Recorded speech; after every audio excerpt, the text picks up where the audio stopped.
नमस्कार मंडळी, माझं नाव राजीव कासार आणि नगरपालिकेचं आता इलेक्शन तारखा पण जाहीर झालेल्या आहे.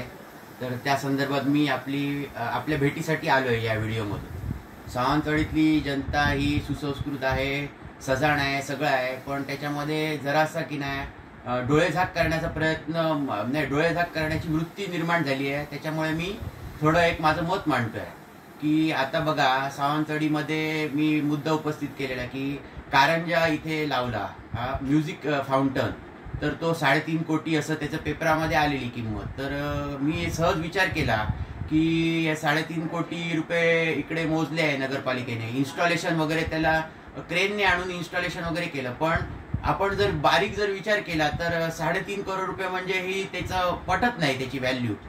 आपले नगरसेवक पेडणेकर यांनी पण सांगितलं 3.5-4 करोड रुपये ते घातलाय, त्याला इलेक्ट्रिसिटीचा खर्च आपल्याला लागणार आहे वगैरे. आपण याच्याकडे कानाडोळा करून चालणार नाही असं मला वाटतं. कारण काय, आपलं जे नगरपालिकेमध्ये जे आपले पैसे आहेत ते सार्वजनिक आहेत, त्याच्यामध्ये आपण जर कानाडोळा केला तर त्याचा गैरफायदा कुणीतरी घेईल आणि तो घेऊ नये असं मला खूप वाटतं. असं मला म्हणजे देशासाठी, आपल्या ह्याच्यासाठी आपण जसं हे करतो तसं आपल्या तालुक्यासाठी, आपल्या शहरासाठी आपण थोडं काहीतरी आपला वेळ द्यायला पाहिजे. तर आता आम्ही त्याच्यामध्ये सांगतो की आम्ही एक घरामध्ये वॉशिंग मशीनचा पार्ट, एक वॉटरप्रूफ मोटर बदलली, तर त्याला 3800 रुपये इन्स्टॉलेशनचा खर्च आला. तर ह्या 3800 रुपये कुठे? आणि त्याच्यामध्ये आता अनेक मोटर लागलेले असणार, अनेक काय काय त्याच्यामध्ये पार्ट्स लागलेले असणार. पण 3.5 कोटी म्हटल्यानंतर ह्याच्यामध्ये आपण तसं दुर्लक्ष करून चालणार नाही. 3.5 करोड म्हणजे मोठी गोष्ट होते ती. ह्याच्यामध्ये वाव आहे की 1-2 करोड रुपये ह्याच्यामध्ये काहीतरी घोटाळा होण्याचा सुद्धा याच्यामध्ये संभव आहे. तर त्याच्यामध्ये आता तुम्ही म्हणाल की माहितीच्या अधिकारामध्ये मागा ते, तर मागितलं तर काय मिळणार? तर बिल मिळणार. त्याचं अमुक कडून मागवलं, त्या मागवल्या ज्याच्याकडून खरेदी केलं त्याला विचारलं तर तो काय सांगणार की ह्याचे पैसे एवढे एवढे आम्ही कोटेशन केलेलं, असं होईल. पण त्याच्यातनं आपल्याला सत्य बाहेर येईलच असं नाही माहितीच्या अधिकारातून. तर आता काय, नगरपालिकेमध्ये उमेदवार आता निवडून येणार आहेत, नगरपालिकेची बॉडी बसणार, नगराध्यक्ष बसणार. तर ह्याच्यामध्ये तुम्ही की नाही त्याचं नीतिमत्ता बघा जास्त करून. म्हणजे तो मनुष्य बसल्यानंतर तो काय करतोय, तो नीतीने काहीतरी काम करेल.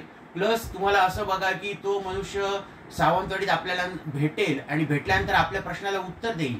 म्हणजे त्याचं पिंड काय आहे, सावंतवाडीतले लोक ओळखायचे, त्या पद्धतीने बघून एकदम मतदान करायला पाहिजे. आता मतदानाच्या बाबतीत आमच्या घरामधली आई वगैरे मंडळी आहेत, ते कसं झालेलं आहे, निराशतड्याचं, ते कोण काय करत नाही, तसं नाही. तर इकडे आपल्याला संधी मिळालेली आहे मतदान. आता सगळेजण म्हणतात की आता कचऱ्याच्या गाडीवर पण मतदान करा, मतदान करा म्हणून सांगतात. पण मी काय म्हणतो, मतदान हे असं आहे की एक मर्सिडीज थार गाडी चालवणारा फॅमिली असेल त्यांना सुद्धा सज्ञान माणसाला एकाला एक मत आहे, आणि साधा सायकल चालवणारा असेल, पायी चालणारा असेल तर त्याला पण एक मत आहे.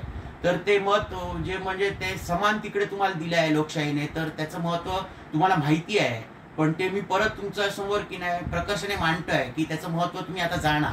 कारण जर चांगले जर लोक त्याच्यामध्ये आले आणि त्याच्यामध्ये सामान्य नागरिकांचं वचक जर त्यांच्यावर असेल आणि सामान्य नागरिकांचं वचक मानणारे वगैरे असे जर आपण निवडून दिले तर ते कारभार मग त्यांचं आता माहितीच्या अधिकारात आपण त्याचा शोध लावायचा, हे करायचं. ह्याच्यापेक्षा जे बॉडी तिकडे बसणार आहे ती चांगली बसली तर होईल ना चांगलं. आता कारंजाचं तसं एकदम त्याचं पूर्ण आवश्यकता त्याचीच होती अशी नाही. खरी आवश्यकता मल्टी स्पेशालिटी हॉस्पिटलची होती. ते पैसे त्याच्याऐवजी इथे खर्च झालेले आहेत.